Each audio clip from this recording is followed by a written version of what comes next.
Assalamualaikum warahmatullahi wabarakatuh. Selamat siang peserta Salam Kampus 2022. Yang saya hormati Bapak dan Ibu perwakilan dari BNN selaku pembicara. Yang saya hormati Saudari Rizka Yeti selaku moderator. Dan yang saya banggakan peserta Salam Kampus 2022 yang berbahagia. Sebelumnya, perkenalkan saya Sayulia Yahya selaku pembawa acara pada materi berantas penyalahgunaan narkoba yang akan disampaikan oleh Bapak dan Ibu perwakilan dari BNN dan akan dipandu oleh Saudari Rizka Yeti selaku moderator. Selanjutnya, untuk mempersingkat waktu, saya persilahkan kepada Saudari Rizka Yeti untuk memandu jalannya sesi materi kali ini.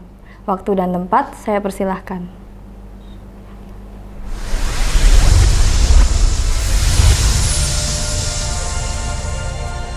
Bismillahirrahmanirrahim. Assalamualaikum warahmatullahi wabarakatuh. Selamat siang teman-teman semua. Semoga masih tetap semangat ya. Sekarang kita akan memasuki materi selanjutnya, yaitu berantas penyalahgunaan narkoba. Di sini kami sudah kedatangan ahli-ahli di bidangnya. Di sini ada Mbak Winda Erliani, kemudian ada Mbak Farida Nurifah, dan kemudian ada Mas Brian Primanda. Sebelumnya perkenalkan, saya Rizka Yeti Nurhandayani, biasa dipanggil Rizka. Pada kesempatan kali ini, saya akan memandu sebagai moderator mengenai materi BNN ini.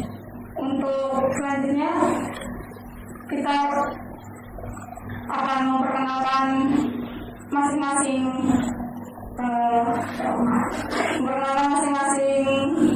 tamu yang hadir pada hari ini. Kepada Mbak dan Masnya dipersilakan. Baik, terima kasih Mbaknya dari Demik ya. Saya Winda Erliani, saya biasa dipanggil Winda. Saya penyuluh Badan Narkotika Nasional Kota Surakarta. Di sini saya tidak sendirian, ada juga Mbak Farida dan Mas Brian yang nanti akan memperkenalkan. Lanjutkan Mbak Farida. Terima kasih. Nama saya Farida Nurifah. Saya biasa dipanggil Farida, saya penyuluh narkoba dari BNN Kota Surakarta. Ya, terima kasih. Saya lanjutkan. Perkenalkan, nama saya Brian Primanda Prabowo, cukup bisa dipanggil dengan Mas Brian. Kebetulan saya di BNN Kota Surakarta di staf P2M. P2M itu sendiri adalah pencegahan dan pemberdayaan masyarakat. Oke, terima kasih untuk perkenalannya. Selamat datang juga ke kampus agenda kami. Kemudian kita akan lanjut ke pertanyaan-pertanyaan selanjutnya.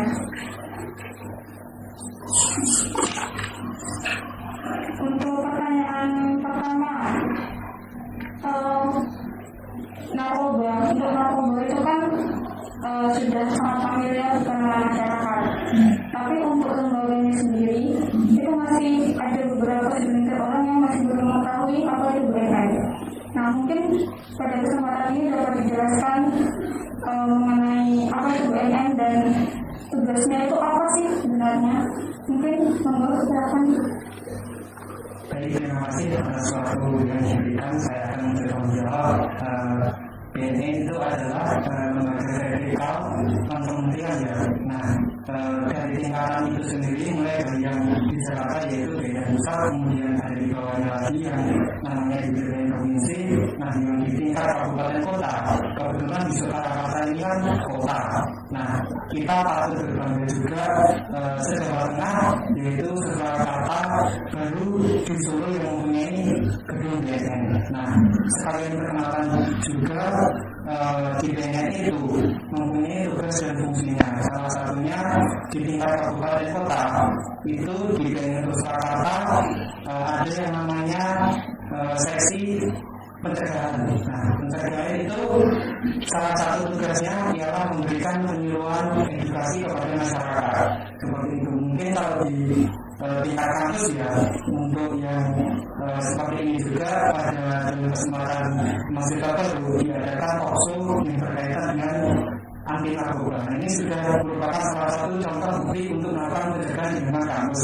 Dan kedua adalah di bidang rehabilitasi. Nah, di bidang rehabilitasi itu ditujukan kepada mantan atau korban penyalahgunaan narkoba.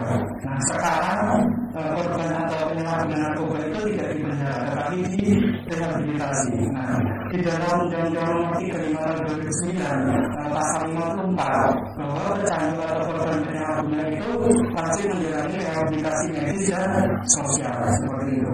Nah, kemudian yang terakhir adalah seksi pemberantasan. Nah, ini ditujukan kepada bandar-bandar yang ingin merusak generasi bangsa, khususnya di Indonesia ya, seperti itu. Nah, mungkin itu penjelasan secara singkat. Ada 3 tadi, yang pertama adalah seksi pencegahan, rehabilitasi, dan yang terakhir adalah pemberantasan seperti itu.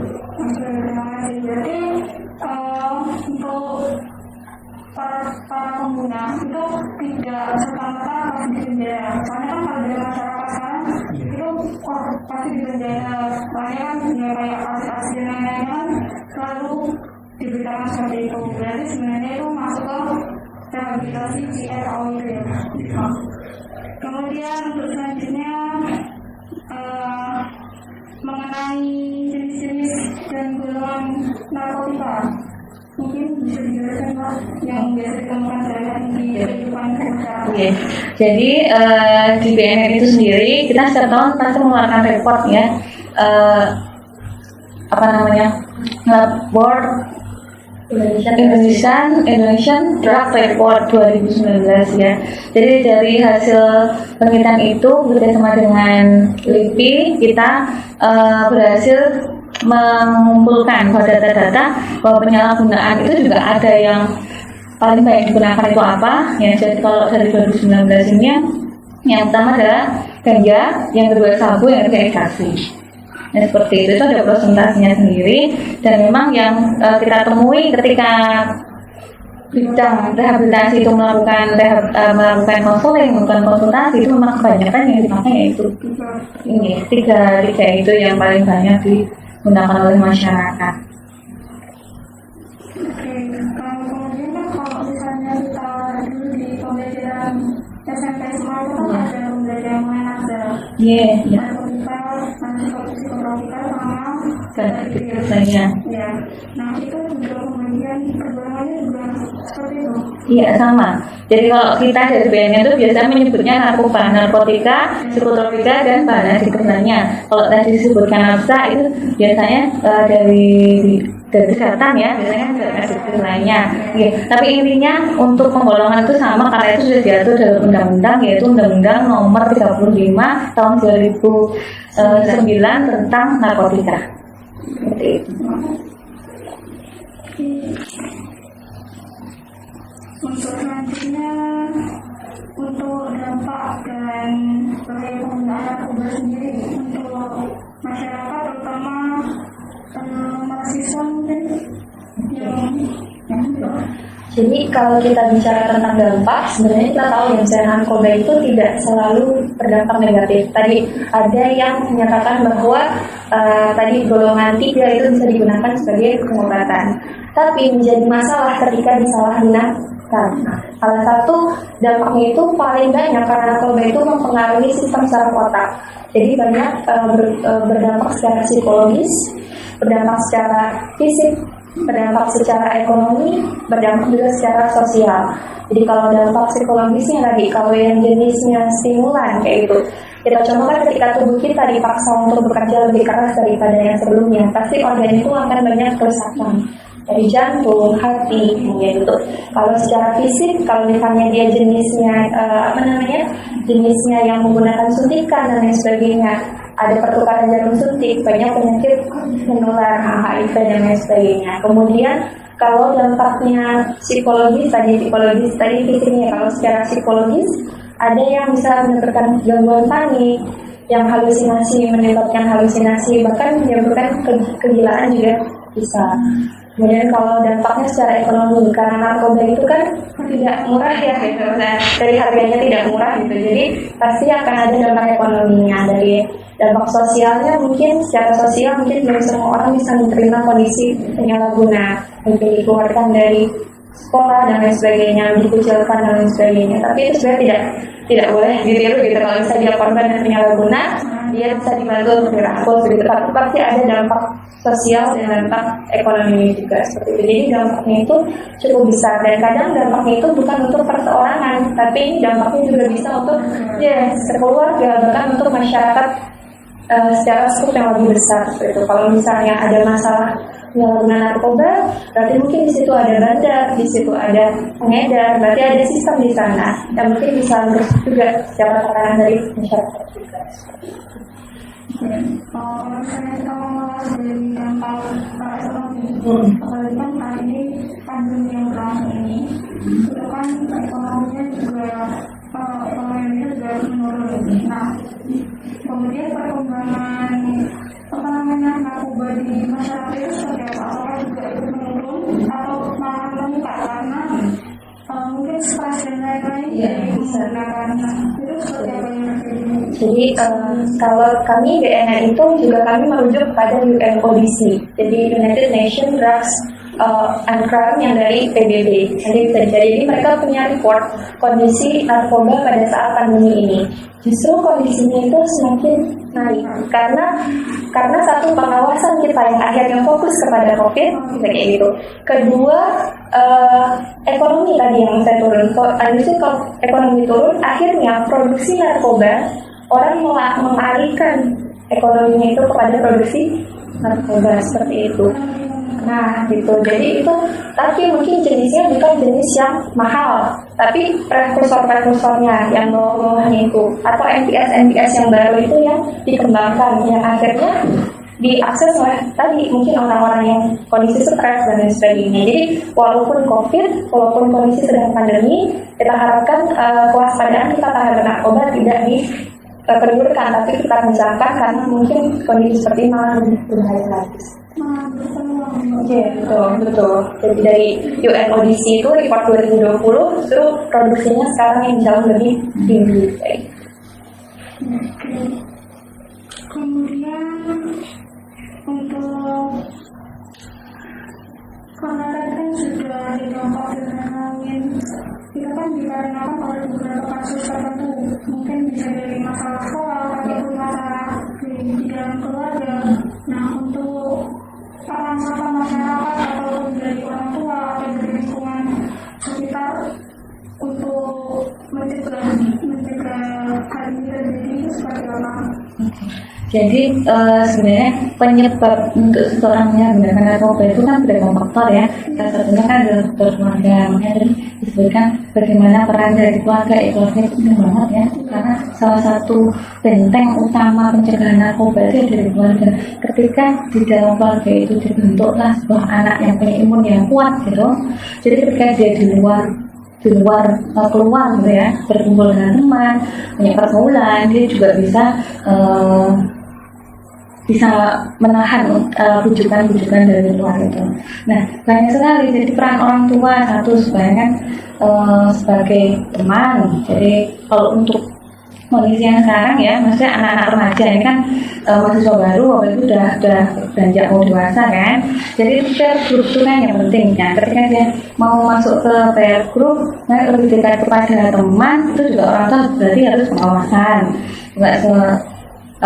Karena dia sudah dekat dengan teman tadi, berarti kan selain mengawasi, ngobrolnya itu juga harus menyesuaikan.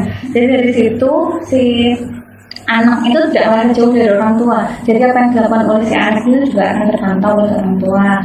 Selain fungsi itu, ya intinya lebih mendekati anak untuk komunikasi, untuk lebih bisa mengimbangi. Kemudian kita juga harus tahu dunia yang sekarang itu bagaimana, sehingga kita juga tidak ketinggalan dengan apa yang sedang tren di sekarang, apa yang diminati anak, dengan siapa dia berteman. Seperti itu sih. Berarti tugas orang tua itu benar-benar Berat. berat. Iya, bukan fakta ya. Jadi tugasnya berat, makanya ketika kondisinya kan semakin berubah, maka orang tua juga harus mengikuti perkembangan yang ada itu supaya anak itu juga tetap kita awasi, tapi tetap berada dalam jalur yang benar. Berarti itu kita sebagai orang tua harus lebih fleksibel. Iya, betul. Namanya Iya, iya. Mana yang boleh dan mana yang enggak. Makanya dasarnya ketika di keluarga itu harus dimulai dari misalnya pengetahuan tentang bayi nafas seperti apa, kemudian kalau bergaul itu harus bagaimana, kemudian ketika ada masalah dengan siapa dia harus bercerita, apakah boleh sembarang orang atau enggak, seperti itu penting sekali. Nah, bukan mulai ketika anak itu beranjak remaja, tapi ketika dia masih usia dini itu lebih ditekankan supaya bahwa kita ini orang yang bisa dipercaya, bahwa kita ini harus dekat dengan anak seperti itu. Maka semakin bertambah usia, dia tidak akan beralih kepada masih bayi saja, tapi juga kita sebagai orang yang dibutuhkan, bukan dalam artian ekonomi saja, tapi juga secara emosi. Seperti itu. Kan tadi orang tua itu sangat besar ya. Iya. Kemudian dari BNN sendiri apakah ada semacam sosialisasi yang sendiri kepada orang tua itu? Iya, banyak sekali. Di tahun 2019 sebelum COVID kita juga sudah bekerja sama dengan Dinas Pendidikan, lebih khusus menyasar pada pendidikan anak usia dini. Jadi kita ke TK-TK, dan di TK-TK itu selain untuk anak-anaknya dan anak-anak kita biasanya main-main ya, tapi kalau dengan orang tua kita juga memberikan pengetahuan tentang parenting, gimana mencegah anak untuk tidak terpengaruh dengan hal-hal yang negatif seperti itu. Kemudian bagaimana supaya dia bisa mengajari anak baik, misalnya pola asuh yang baik untuk anak itu. Nah, salah satunya seperti itu.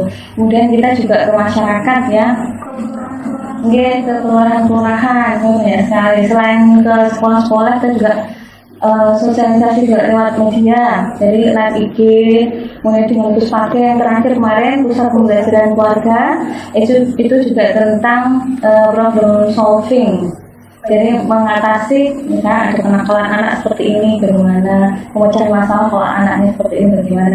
Ya itu penting sekali karena kuncinya itu tadi ketahanan keluarga. Dengan adanya ketahanan keluarga, anak punya imun yang kuat untuk menghadapi dunia luar. Oke, kemudian yang selanjutnya tadi kan bagaimana peran. Kemudian kalau misalnya mereka itu sudah nyemplung ke situ dunia gelap itu. Jadi sekarang mulai rehabilitasi ya. Untuk yang rehabilitasi itu memang ditujukan kepada korban ya. Yang namanya korban itu kan mungkin bukan dari dirinya sendiri, tapi karena tujuan dari teman-temannya, dari faktor lingkungan. Nah, faktor lingkungan itu ialah yang sangat penting. Kalau kita tidak bisa membentengi diri kita sendiri, itu akan mudah sekali masuk ke terjerumus ke pemakaian atau penyalahgunaan narkoba. Nah, seperti itu. Dan apabila seorang itu sudah memakai dan kemudian dia ingin sembuh, bisa saja kita welcome, bisa diantarkan ke kantor BNN. Nah, di kantor BNN Kota Surakarta itu adalah di Balai Kota. Nah, kita juga melakukan kerjasama, yaitu mengenai tentang rehabilitasi. Kalaupun ingin melakukan rehabilitasi medis, kita juga bekerjasama dengan rumah sakit jiwa, yaitu di RSI Pernikahan seperti itu. Nah, dan yang di itu yang negeri, dan ada juga yang dari swasta. Kita bekerjasama dengan panti rehabilitasi IPWR, institusi penerima wajib lapor. Nah, seperti itu. Di situ akan juga yang namanya rehabilitasi itu kan tidak serta-merta langsung bisa sembuh ya, itu melakukan proses. Nah, proses itu mungkin 1 bulan, 3 bulan ataupun seterusnya seperti itu. Jadi tidak serta-merta kita kalau memutus orang yang memakai narkoba itu secara diputuskan tentu sudah tidak bisa. Dan orang yang pernah memakai narkoba itu tidak bisa sembuh. Bisanya itu cukup dipulihkan. Nah, dipulihkan itu maksudnya dipulihkan dari ketergantungan obat. Nah, seperti itu. Mungkin teori tadi itu yang cuma bisa dipulihkan. Nah, untuk selanjutnya seperti apa? Apakah tetap dilakukan pemantauan di rumahnya atau seperti apa? Ya, itu tetap akan kita dampingi. Apabila dia setelah keluar dari rehabilitasi, itu tidak kita serta-merta diberikan saja, tetapi tetap kita dampingi. Nah, karena apa? Karena dia ketika setelah sudah sembuh itu di pikirannya itu masih ada rasa stigma ataupun rasa keinginan memakai itu besar sekali. Jadi itu tidak bisa hilang memang dari dari pikirannya. Kalau sudah pikirannya itu pernah merasakan itu tidak bisa hilang. Nah, seperti itu. Jadi orang yang sembuh itu harus tetap kita dampingi dan kita arahkan, karena apabila dia ketemu dengan teman-teman yang dulu pernah memakai itu akan sangat mudah dia ingin memakai lagi. Kalau dia lebih down, Iya, seperti itu dia bisa saja. Jadi kalau di BNN itu ada pelayanan namanya pasca rehabilitasi. Jadi alur rehab itu bukan hanya ketika mereka datang kemudian diberikan pelayanan rehab selama mungkin jangka waktu baik rawat jalan ataupun rawat inap, tapi nanti ketika mereka selesai di rehab dipulihkan dalamnya adalah dikembalikan kontrol dirinya. Jadi kalau sebelumnya pakai narkoba itu mereka tidak bisa mengontrol diri, tapi ketika direhabilitasi mereka dibantu untuk mengontrol dirinya. Setelah itu ada yang namanya pelayanan pasca rehabilitasi. Nanti akan ada pendampingan, yaitu pendampingan baik dari keluarganya juga akan kita rangkul untuk mendampingi, dari teman-temannya dipilihkan mungkin teman-temannya yang memberikan data positif untuk akhirnya dia tidak merasa sendirian atau misalnya yang lamanya itu tidak bermanfaat gitu, tapi untuk dia kontrolnya itu tetap dapat, karena kemungkinan untuk mereka balik lagi seperti tadi yang Mas Brian sampaikan itu bisa sampai 40-60% untuk balik lagi makin narkoba. Jadi ada yang namanya pelayanan pasca rehabilitasi. untuk pemantauan itu biasanya dilakukan selama berapa lama? Tetap dipantau terus, jadi masih ada pelayanan. Jadi kalau di BNN itu ada seksi rehabilitasi yang memang asisten konselor, asisten konselor yang akan melakukan home visit dari rumah, kegiatannya seperti apa sekarang, apakah sudah produktif kembali. Karena yang namanya pecandu ini dia akan pakai lagi karena kalau waktunya itu tidak digunakan dengan baik. Jadi dia harus memanfaatkan waktunya itu untuk kegiatan yang bermanfaat supaya tidak mengingat-ingat terus. Oke, ketika dia ada kegiatan ya bisa terarah, dan kalau lingkungannya baik kan dia juga bisa tidak akan keinget-inget lagi dari teman-temannya tadi, karena itu fungsinya dilakukan pengawasan dan memvisiti itu kegiatan untuk apa, waktunya untuk apa, dengan siapa sekarang ini dia dekat seperti itu. Untuk visitnya itu setiap bulan atau per minggu atau seperti apa? Ya, kalau itu program yang mungkin tergantung kondisi si klien. Ya.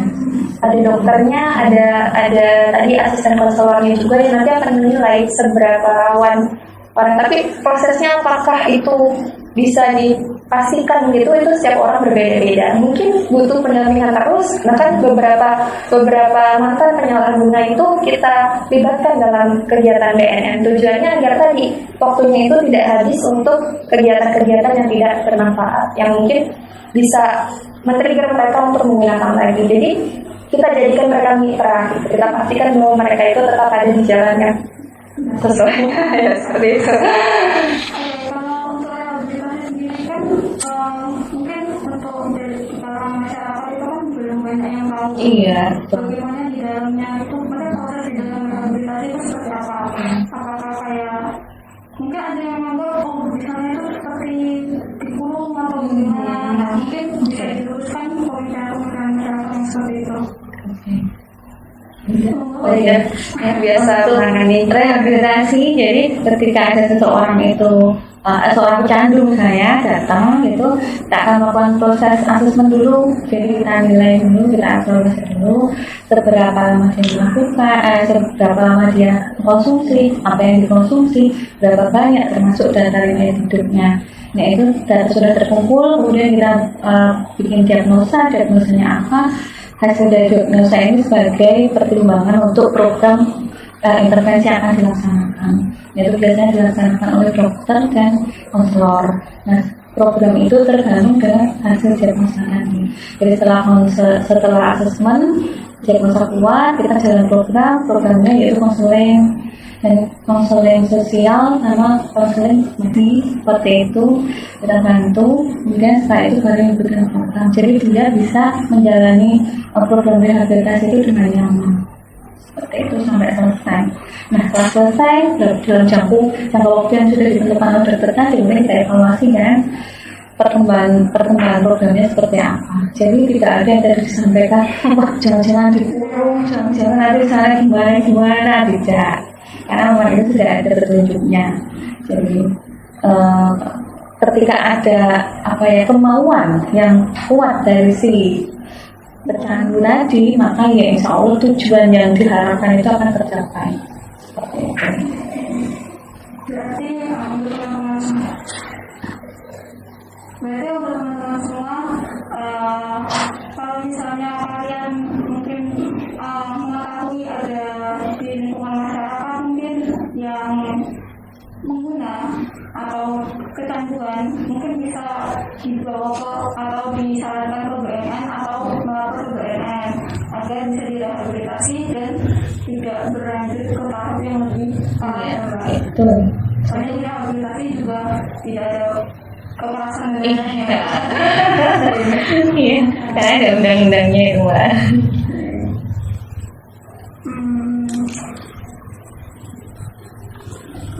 Kemudian untuk obat-obatan tadi yang di golongan 3 yang bisa digunakan untuk kesehatan. Nah,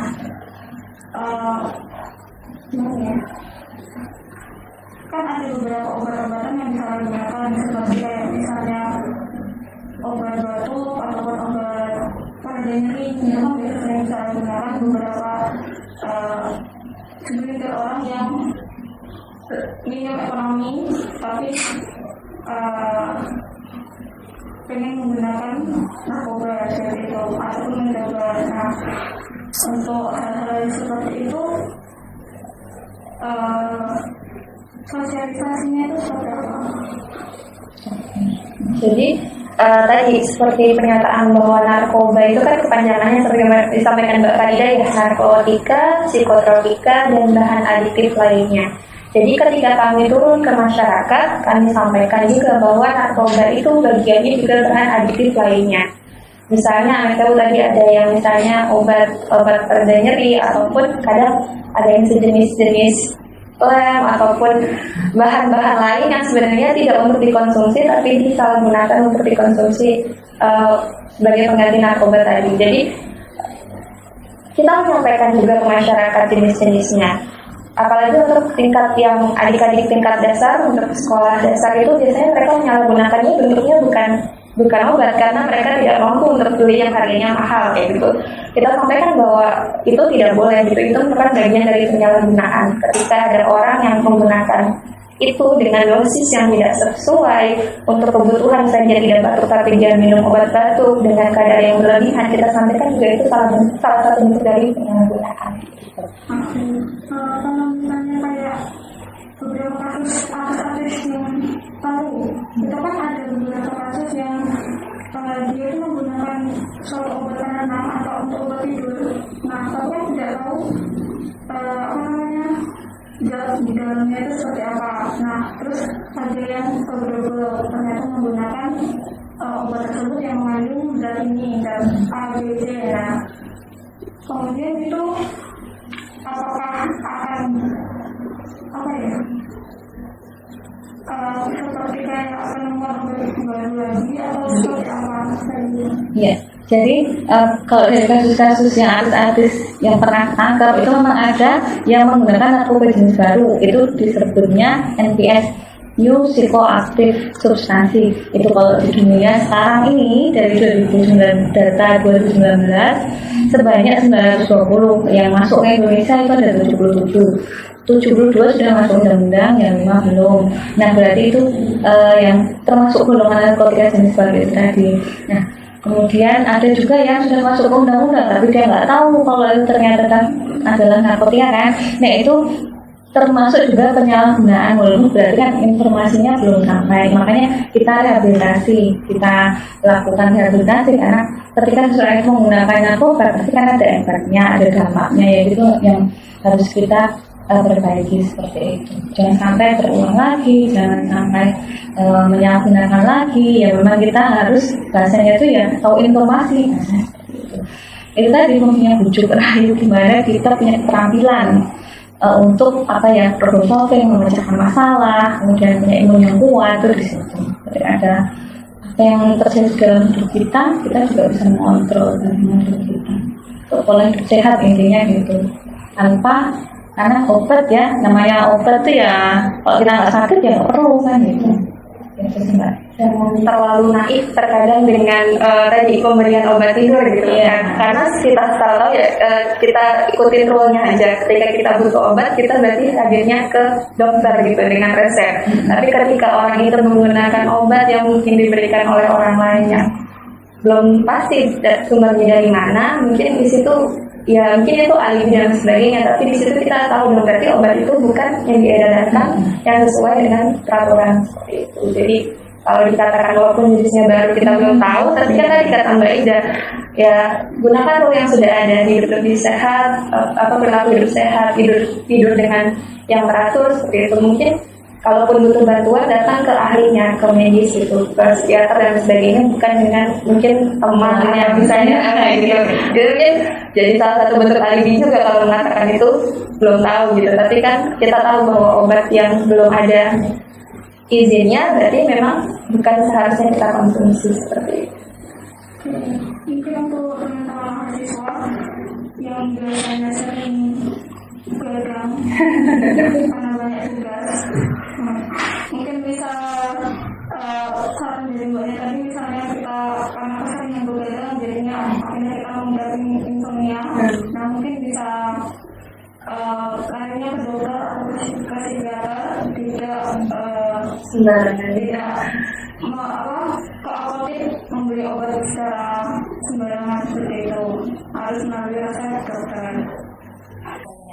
Yang paling banyak itu kecamatan nomor pertama kecamatan Banjarsari. Yang kedua kalau di sini kecamatan mana ya? Kalau ini Lawen ya. Kalau kedua tapi bukan berarti juga tanpa ya. Yang kedua itu kecamatan Jebres itu. Tapi secara keseluruhan kalau Jawa Tengah Solo itu ada di peringkat kedua. Ya, karena kenapa? Karena di sini banyak kampus-kampus, banyak universitas, banyak mahasiswa, dan banyak juga pendatang. Wilayah ini juga kan yang lingkar dari banyak instansi dananya yang masuk ke Kota Solo seperti itu. Kalau yang paling banyak secara nasional itu pertama yang menjadi sasaran dari pengedaran dan penyalahgunaan narkoba ini adalah pelajar, paling banyak yang menjadi sasarannya. Kedua dari pekerja, seperti itu. Pelajar, mahasiswa, yang kedua pekerja. Kalau secara usia itu paling tinggi dari sekitar usia 35 sampai 45 tahun, itu usia-usia produktif. Jadi coba bayangkan yang pakai narkoba itu yang disasar justru ketika lagi produktifnya seperti itu. Jadi tapi yang pakai pertama kali itu bahkan dari usia 9 tahun itu juga sudah ada. Jadi narkoba itu enggak melihat usia berapa, dari kalangan apa, tapi kita bisa lihat bahwa teman-teman mahasiswa itu jadi sasaran empuk dari penyalahguna, dari peredar, pengedar dan bandar. Mungkin Mbak Ida menambahkan? Ya, berdasarkan wilayah itu kemudian dari hasil tangkapan dari BNN Surakarta yang terakhir ya kita juga menangkap itu satu juga, kemudian sebelumnya pada ganja 50 gram. Nah itu baru mau masuk ke Solo kemudian kita tangkap. Nah itu kan gimana kita juga harus waspada dengan kondisi yang seperti itu. Udah masuk nomor 2 di Jawa Tengah, kemudian banyak kasus, destinasi wisata juga. Jadi ya sebenarnya ya kita menuju darurat narkoba tadi. Jadi kita juga harus waspada, harus masing-masing itu kita jaga diri kita dengan berarti kan ada nih bandar di sini, dan jangan-jangan kita harus jaga diri dan lingkungan. Karena yang namanya kalau satu tadi sebelumnya Mbak Mira sampaikan, ketika ada satu penyalahguna di situ biasanya di lingkup itu ada sistemnya yang untuk peredaran narkoba. Dan penyalahguna narkoba itu modelnya seperti bola salju. Ketika ada satu, dia akan bisa mengaku yang lain, dan itu seperti bola salju tadi, linding dari satu jadi kecil jadi besar seperti itu. Individu jadi satu Iya. terutama di kalangan mahasiswa. Betul. Kenapa? Karena mahasiswa itu kan punya komunitas biasanya. mereka punya kekuatan basis di kampus, basis di organisasi, basis di lingkungan, yang mungkin itu buat bandar dan pengedar jadi sasaran empuk banget nih teman-teman mahasiswa. Makanya jadi harus ada konsep diri atau perlindungan dari dirinya, barrier dalam diri kita masing-masing bahwa kita itu bisa imun terhadap narkoba.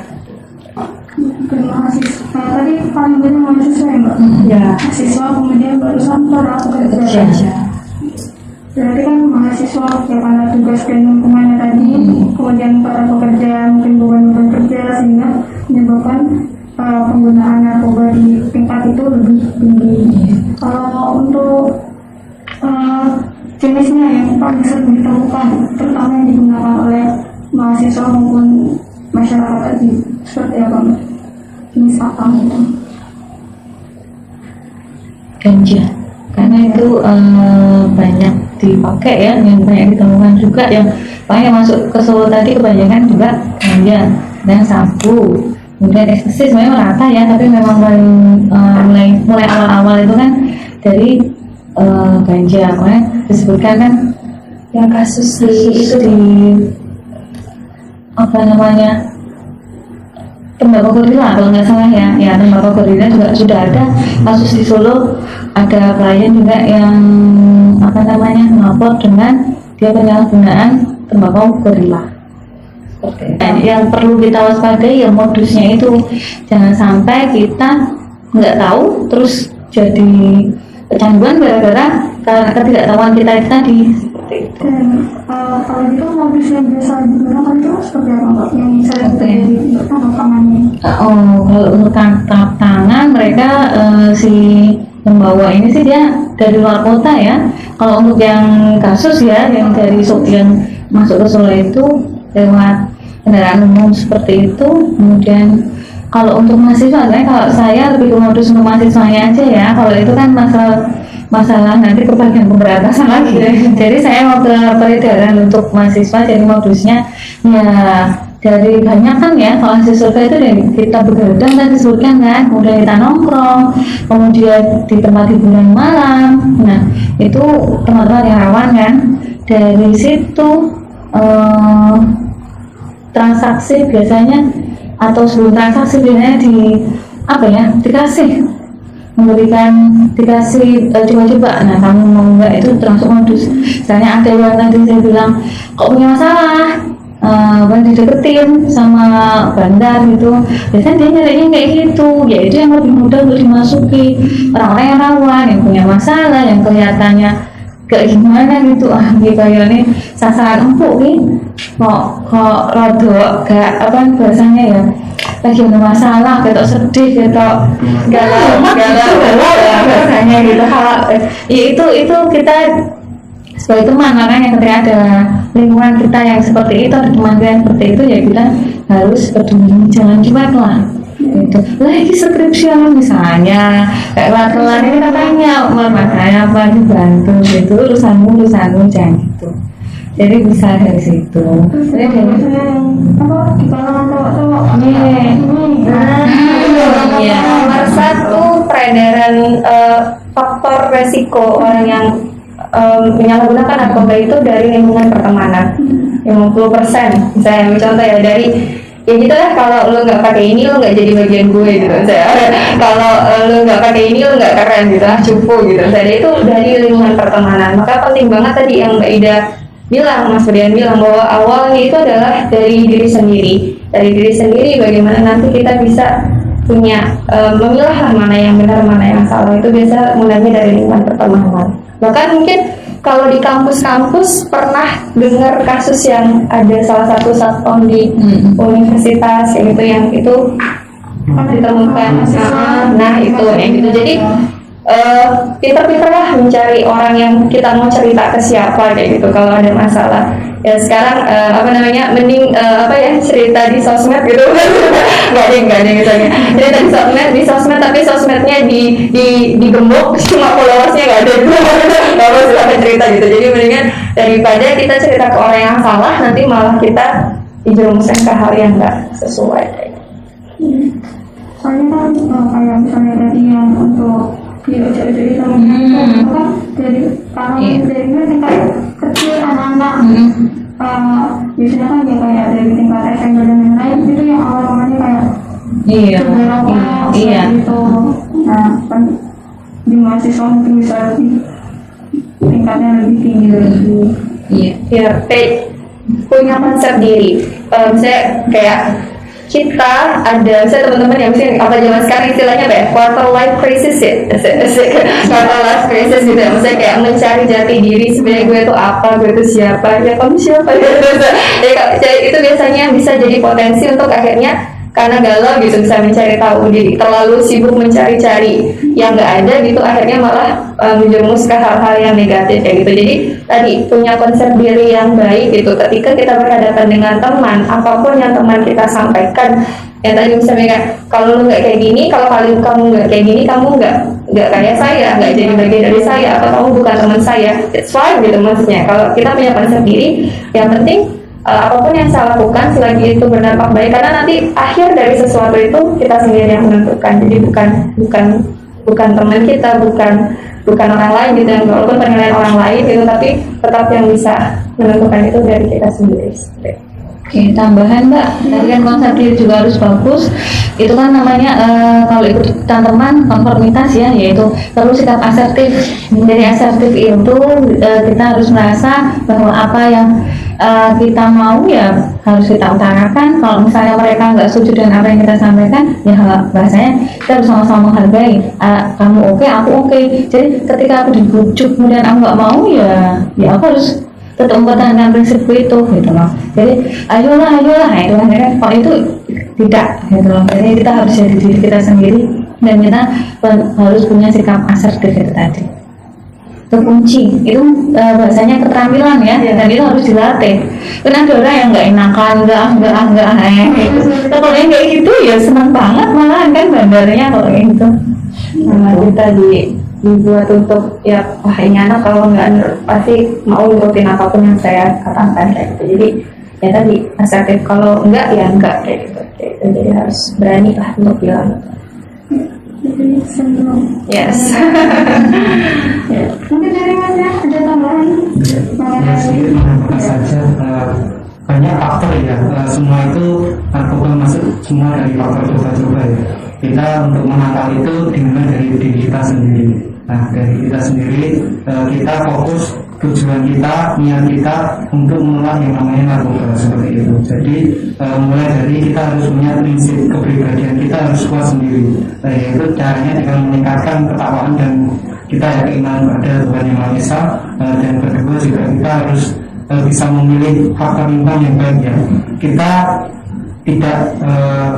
tidak apa-apa, kita tidak mempunyai teman yang seperti itu, pasti ada teman yang lebih baik seperti itu. Nah kita juga harus pandai memilih teman yang baik. Kita mempunyai tujuan agar narkoba itu tidak masuk dalam diri kita seperti itu. Terima kasih. Oke, berarti dua kiat yang utama, yaitu satu meningkatkan keimanan, yang kedua kita pandai memilih dan memilah teman yang ada di lingkungan kita terdekat. Oke, untuk selanjutnya tips-tips untuk pencegahan narkoba itu masuk di lingkungan masyarakat ataupun mahasiswa terutamanya. Untuk dari internal ya, kan dari diri sendiri ya, berarti yang mulai dari sendiri. Kayak saya apa yang harus kita lakukan, pertama kita harus punya pengetahuan yang cukup, punya pemahaman tentang narkoba dan bahayanya. Kemudian kita juga harus update nih, ternyata narkoba itu macam-macam, modusnya macam-macam. Jangan sampai dong kita dibohongi bahasanya gitu. Kemudian pola hidup sehat itu penting banget. Jadi kita harus punya tujuan, punya goal, kita mau jadi apa. Misalnya anak kuliah nih, saya dari luar kota misalnya, saya ke Solo ini mau kuliah biar bisa dapat gelar sarjana. Jangan sampai dong aku di tengah jalan tuh bujuk yang mungkin pergaulan bebas, kemudian narkoba dan lain, ya tujuannya nggak bakal tercapai kan, seperti itu. Jadi harus punya goal, pola hidup sehat, kemudian manajemen waktu itu penting banget, kemudian termasuk manajemen waktu itu menggunakan waktu luang untuk hal-hal yang positif. Misalnya kalau lihat ini, misalnya ada yang dari luar kota. Jadi organisasi itu penting banget, karena dengan berorganisasi kan kemampuan kita juga bisa berkembang, wawasan bertambah, teman tambah banyak. Ya itu tadi kuncinya, ketika teman sudah tambah banyak harus pilih teman yang gimana yang bisa saya ikutin, mana yang enggak gitu, mana yang sekedar saya kenal, mana yang bisa saya dekat gitu. Kemudian komunikasi dengan orang tua jangan sampai putus. Jadi yang namanya kita emosi masih belum stabil, ketika ada masalah atau ada apa kita perlu support keluarga, itu nomor satu. Kemudian komunikasi dengan keluarga, yang utama tadi kuncinya iman dan takwa harus tetap kuat itu. Kemudian untuk dari lingkungan ya harus masing-masing ini dari lingkungan juga. Kalau di kampus ya harus disetting juga lingkungan juga gimana biar bersih dari narkoba, kemudian dari pergaulan yang nggak bagus. Jadi harus ada yang peminatnya kan ya, biasanya peminatnya mungkin kegiatannya apa ini, kalau misalnya cuma kumpul-kumpul habis kegiatan pada nongkrong-nongkrong atau gimana atau enggak itu juga harus dalam pengawasan, harus dalam pembinaan kan. Nah di kemahasiswaan itu bikin kegiatan-kegiatan juga yang positif, nah jadi benar-benar nggak cuma dapat teman tapi aku nih bisa jadi seperti ini, bisa tambah ini ya, misalnya punya keterampilan lah ya, jadi lulus punya keterampilan dan punya pengetahuan gitu. Kemudian kalau dari keluarga ya pasti tadi keluarga kita dengan komunikasi dengan orang tua juga tahu bagaimana kita, kemudian kita juga cerita kepada orang tua, nanti orang tua juga bakalan kalau gimana ya, orang tua kan ya harus dewasa tadi ya, apa yang kita sampaikan itu nanti juga orang tua jadi tahu, berusaha untuk apa yang terbaik untuk kita, seperti itu sih pencegahannya kalau untuk mahasiswa seperti itu. Ada yang mau menambahkan ngobrol? Mungkin ya benar yang tadi sudah disampaikan gitu. Pokoknya fokuskan bahwa kegiatan punya goals itu, kalian punya goals, dan pastikan bahwa waktu yang kalian habiskan ketika kalian kuliah, misalnya kalian mau selesai ini 3 tahun atau 3,5 tahun atau 4 tahun, pastikan bahwa waktunya itu benar-benar terisi dengan baik, karena yaitu yang menentukan hidup kalian nanti ke depannya itu apa yang akan kalian capai itu adalah dimulai dari diri kita sendiri. Tidak lepas dari kita tadi selalu minta restu dan doa dari orang tua, karena seburuk-buruknya kita, maksudnya sekondisi apapun, mungkin teman hanya berlaku selama kita kuliah gitu, tapi nanti ketika kita ada masalah atau apapun, apakah sudah pasti teman itu akan ada di samping kita gitu, misalnya kayak gitu. Makanya pastikan pun kalau kita mencari teman, bahwa yang kalau misalnya ya kalau kata influencer di apa namanya di sosmed gitu, di YouTube dan sebagainya, kalau temen lu itu kerjanya cuma ngegibahin orang gitu, kalau temen lu itu kerjanya cuma nongkrong-nongkrong gak jelas, kuliah lu jadi berantakan dan sebagainya, ya udah tinggalin aja. Karena Mas Bria tadi bilang bahwa teman itu nggak cuma satu gitu. Kalau kalian mau terbuka, kalian mau mencari yang lebih gitu, yakin sama yang ada di diri kita, pasti orang itu akan datang dan kebaikan itu akan sama sama kita terus. Oke, Mas Rian ada tambah lagi? Oke, kemudian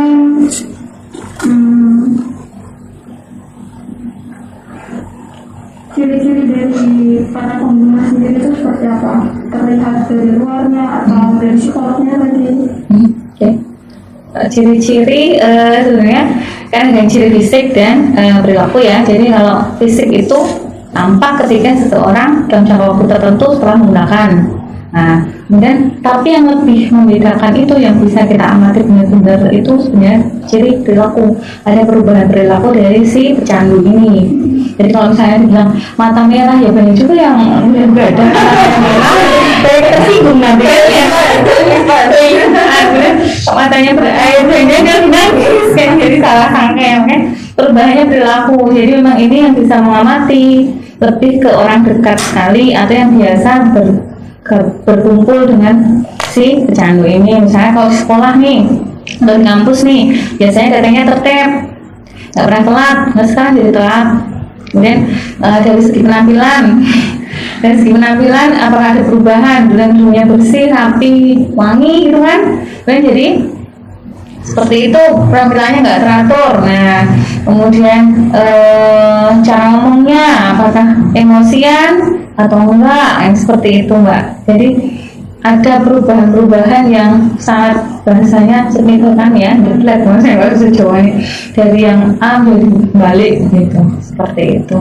Dan itu biasanya ke hal yang negatif.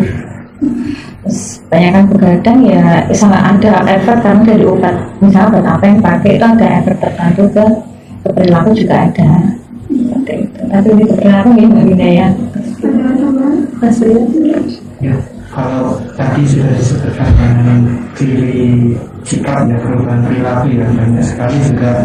Kalau untuk yang pecandu berat itu juga sudah menunjukkan ciri-ciri fisiknya ya. Untuk yang pemakaian jenis ganja, sabu, nah itu berbeda-beda, dilihat dari ciri fisiknya itu berbeda. Walaupun tadi kalau yang biasanya itu artis banyak yang menggunakan sabu-sabu ya, dia itu memang digunakan untuk bekerja. Nah biasanya orang yang memakai sabu-sabu itu biasanya kalau artis pengen kerja terus dia bisa kuat, nah seperti itu. Tapi itu hanya sementara. Tetapi kalau efeknya sabu itu sudah habis, dia akan drop seperti itu. Dia akan sakit, dia jatuh seperti tidak bisa apa-apa, seperti orang mati seperti itu. Dan kalau ciri fisik itu memakai sabu-sabu, pori-pori di tubuhnya itu akan menjadi besar. Seperti biasanya kita kalau masuk angin ya, sakit itu kalau kena air sedikit saja badan kita terasa dingin. Nah itu seperti kalau orang sakit biasa masuk angin itu, mungkin kalau yang memakai sabu-sabu pori-porinya itu bisa membesar 5 kali lipatnya dari orang yang sakit masuk angin seperti biasa, seperti itu. Jadi ciri-ciri fisiknya untuk yang pecandu yang berat itu sudah mulai kelihatan. Untuk ciri-ciri ini kadang kan muncul di setiap orang tergantung dari jenisnya, tergantung seberapa lama kadarnya dan lain sebagainya. Tapi tujuan kita tahu ciri-ciri ini bukan untuk akhirnya misalnya kita ketemu nih ada ya gitu, dan untuk kita menjudge stigma mereka, bukan. Kalau kita merasa mampu untuk membantu teman kita itu, kita punya informasi yang cukup untuk tadi ke IPWL, ke BNN dan lain sebagainya, rangkul mereka, ajak mereka ke area yang baik. Takutnya nih malah, temenku tuh kok jarang mandi, terus berantakan. Oh jangan tuh tanya dulu, kamu jarang mandi, sabun kamu habis atau bagaimana gitu, atau air di kosan habis ya gitu. Jadi kita ketemu ciri-ciri yang tadi sudah disampaikan, terus kita langsung ngejauhin gitu. Mungkin itu malah jadi wah bandar, wah dia nggak punya teman di oleh teman-temannya gitu itu. Jadi kita tidak serta-merta langsung menjudge 1-2 orang kayak gitu. Memang kadang ciri-ciri itu muncul tergantung dari seberapa lama, kadar dan jenisnya apa kayak.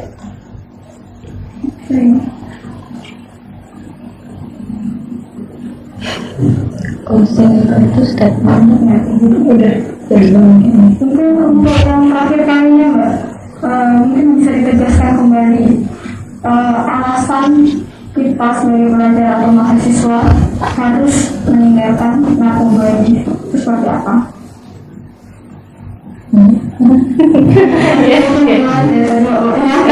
Masih dulu ya. Untuk yang pesan saya untuk mahasiswa ya di sini, memang narkoba itu ada di mana-mana. Nah kita tidak tahu, dimulai dari diri kita sendiri, keluarga kita sendiri, saudara kita sendiri. Kita harus membentengi diri yang dari penyalahgunaan narkoba ya. Nah, jadi narkoba itu memang bisa dijuluki silent killer ya, seperti itu. Kita tidak tahu teman kita ada yang mati, ada yang kode seperti itu. Nah, jadi kita harus peduli kepada sesama mahasiswa, kita harus peduli, jangan cuek, dan kita sebagai generasi muda harus berani melawan narkoba seperti itu. Berani melawan narkoba. Mungkin ada banyak. Oh iya, untuk teman-teman narkoba itu musuh ya, jadi dia itu bukan teman. Jadi kalaupun kamu ada kesepian, kamu merasa ada masalah, itu bukan solusi gitu. Lebih baik cari yang benar-benar teman yang bisa diajak ngobrol, kan lebih asik kan, nah seperti itu. Dan ajak diri kita untuk mengarahnya kepada kebaikan. Jadi dengan kita punya goal, punya tujuan, punya kita nggak akan pernah pengen lihat-lihat lirik-lirik ke yang negatif seperti itu. Sebenarnya sama seperti yang lain bahwa narkoba itu bukan solusi gitu. Stres itu part of our life gitu. Jadi setiap orang itu pasti akan ngerasain stres, tekanan dalam hidup itu udah bagian dari hidup kita gitu. Punya masalah itu bagian dari hidup kita. Kalau kalian mau happy gitu jangan lari ke narkoba. Banyak meme gitu cari aja di internet, nyari meme atau dagelan-dagelan gitu di internet, itu kalian pasti saya yakin itu akan jauh lebih, atau mungkin melihat keributan bersama, jangan ya, jangan memicu atau melihat keributan. Jadi cukup bahwa setiap itu akan bisa terlewati dan narkoba itu bukan solusi kayak gitu. Untuk selanjutnya mungkin kita akan masuk ke sesi pertanyaan. Mungkin dari teman-teman ada yang ingin ditanyakan, kami persilakan. Ya, sebenarnya saya dari mahasiswa ya mau bertanya tentang kebanyakan kan menggunakan narkoba itu memberikan alasan mendapatkan ketenangan gitu saat dia konsumsi itu saat depresi itu atau stres itu katanya dia mendapatkan ketenangan. Nah, pendapat Mbak atau Mas-Masnya tentang hal tersebut itu bagaimana ya, apakah benar atau bagaimana seperti itu? Oke. Jadi terima kasih kepada teman-teman yang sudah bertanya. Jadi kalau terkait narkoba itu memberikan ketenangan, memang ada jenisnya yang memberikan efek tenang, namanya itu depresan. Jenis narkoba yang menimbulkan efek tenang, menurunkan sistem kerja tubuh seperti itu. Jadi yang pakai itu akan jauh lebih tenang. Tapi yang bikin fokusnya itu bukan itu. Gini. Jadi tubuh yang normal, kita dalam kondisi yang normal, kemudian dilemahkan kayak gitu. Jadinya dilemahkan, jantungnya dilemahkan kayak gitu. Itu mungkin jangka pendek yang dirasakan, tapi jangka panjangnya tubuh itu tidak dalam kondisi yang seharusnya seperti itu.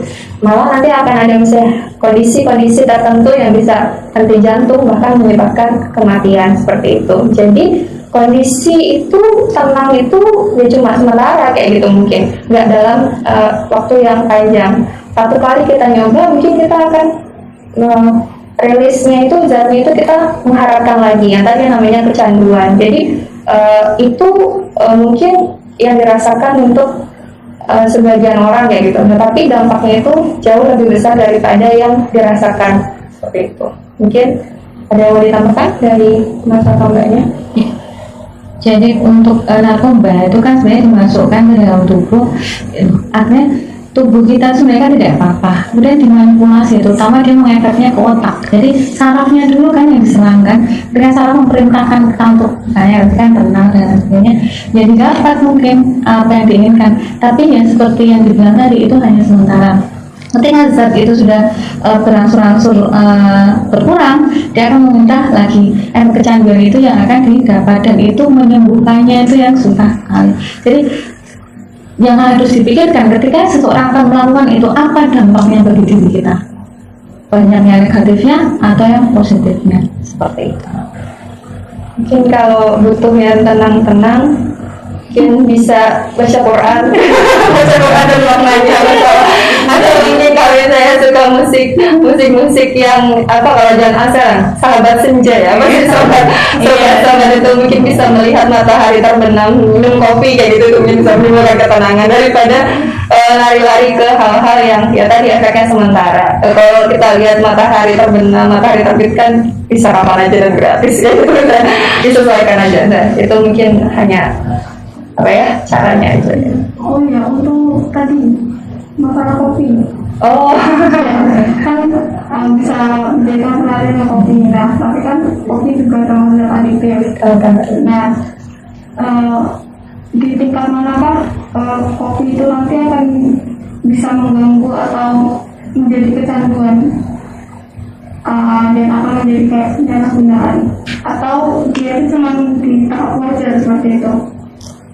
Jadi kalau untuk tempat pelarian bisa dilakukan. Jadi zat kafein itu memang masuk dalam zat adiktif. Jadi memang ada, tapi kafein itu ada di kopi, ada di teh seperti itu. Keberadaan kopi dan teh yang mengandung kafein itu tidak merusak seperti zat adiktif yang lain. ketika dia masih dikonsumsi dalam batas wajar, maka dia tidak menimbulkan dampak negatif. Dan badan kita untuk baliknya, pulihnya itu tidak separah zat aditif yang lain. Kalau zat aditif lain itu butuh banget nih dikontrol. Misalnya salah satu jenis narkoba, ketika dia pakai dosisnya itu tinggi, butuh nanti di detoksifikasi atau butuh diganti dengan yang lain. Tapi kalau kopi dan teh itu orang yang mengkonsumsi itu masih dalam tahap misalnya 1 hari 1 gelas kayak gitu, atau misalnya 2 gelas kayak gitu, itu nanti kemungkinan dia untuk lepasnya itu tubuh kita punya mekanismenya, jadi beda daripada yang zat aditif yang lain kayak gitu, yang itu merusak juga. Kalau kopi dan teh mungkin lebih ke ada juga bisa, kalau kelebihan juga misalnya ke sistem ginjal itu juga bisa, tapi tetap segala sesuatu yang berlebihan itu tidak baik gitu. Jadi kafein di kopi dan teh itu memang bisa disebut adiksi. Orang yang minum kadang kalau nggak minum kopi sehari itu rasanya mumet gitu, saya ada kayak gitu. Tapi selagi dia masih dalam kadar wajar, nggak sampai misalnya 1 hari 1 dus gitu kan, itu masih yang mungkin apa sih, kalau anak yang sekarang mungkin 1 hari 1 cup gitu, misalnya 1 cup atau 2 cup kayak gitu, itu mungkin masih dalam batas wajar kayak gitu. Tapi kalau memang dia kelihatan banget nih, yang kayak misalnya kalau nggak minum tuh kayaknya sakit, dan mungkin tetap butuh datang ke medis itu untuk minta nanti dikonsultasikan apa caranya untuk gak terlalu kayak gitu. Soalnya kalau kita mahasiswa siang gitu kan biasanya ke warung es teh, terus nanti karena kita masih lama di sini ada es teh lagi, atau enggak sore nongkrong kopi. Ya, itu diabetes sih kayaknya. jadi itu apalagi apa sekarang tuh white coffee with brown sugar, ya itu brown sugar yang bunganya gitu. Itu bukan hanya diabetes, tapi nanti kantongnya juga kantongnya kering kayak gitu. Ya itu.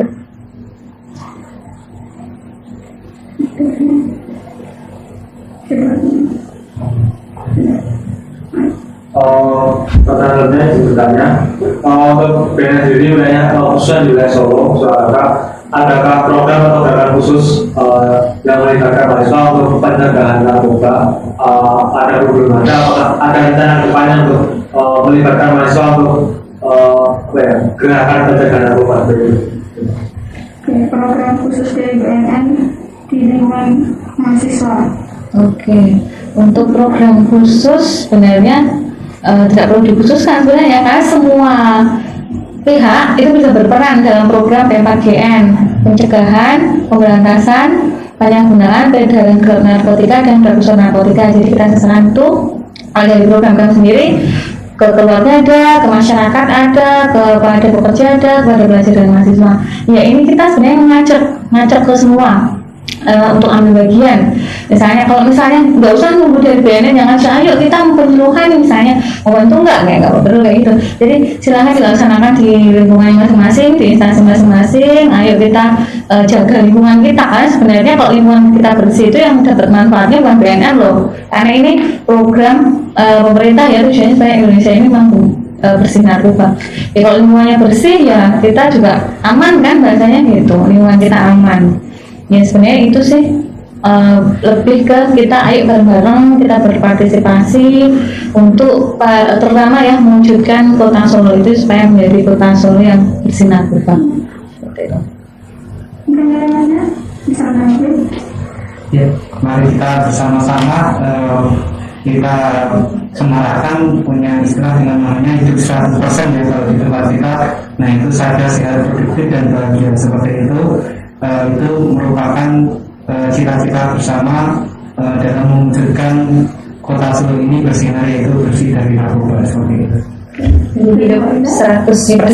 Jadi tagline kita sekarang selain narkoba, kita menggunakan hidup 100%. Sadar, sehat, produktif dan bahagia kayak gitu. Jadi ayo sama-sama teman-teman mahasiswa, silakan hidupnya pastikan bahwa hidup kita itu 100%. Di kampus, di sekolah, di rumah, di pergaulan kita hidup sebagai seorang yang sadar, sehat, produktif dan bahagia. Kalau nggak bahagia ya gimana?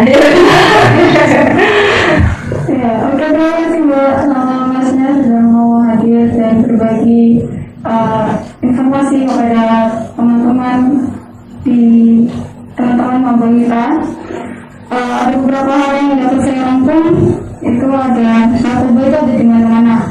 Kemudian kita bisa menganggap narkoba adalah musuh, dan untuk menjaga diri kita bisa menentukan goal selanjutnya. Kemudian kita meningkatkan keimanan, kemudian meningkatkan hubungan kita lebih dekat kepada orang tua, kemudian memilih dan memilah teman dan orang terpercaya untuk disampaikan misalnya ada masalah. Kemudian quotes mungkin dari BNN itu, maksudnya quotes untuk kita hari ini, berpikirlah lebih jauh untuk melakukan suatu hal, jangan terlena dengan kesenangan sesaat, dan hidup 100%. Yes. Mungkin sekian materi atau sesi kita pada siang hari ini. Untuk teman-teman mahasiswa, kita tetap semangat dan hidup 100%. Terima kasih. Wabillahi taufiq wal hidayah. Wassalamualaikum warahmatullahi wabarakatuh.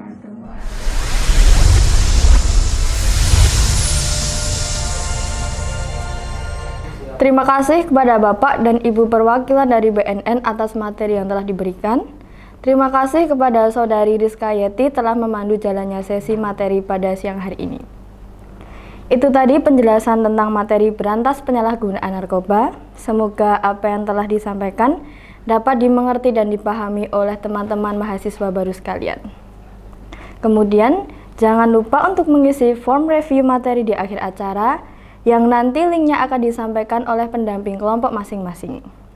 Terima kasih atas perhatiannya. Mohon maaf apabila ada salah kata yang kurang berkenan di hati teman-teman. Wassalamualaikum warahmatullahi wabarakatuh. Salam Kampus 2022, cetak generasi emas, sinarkan Nusantara.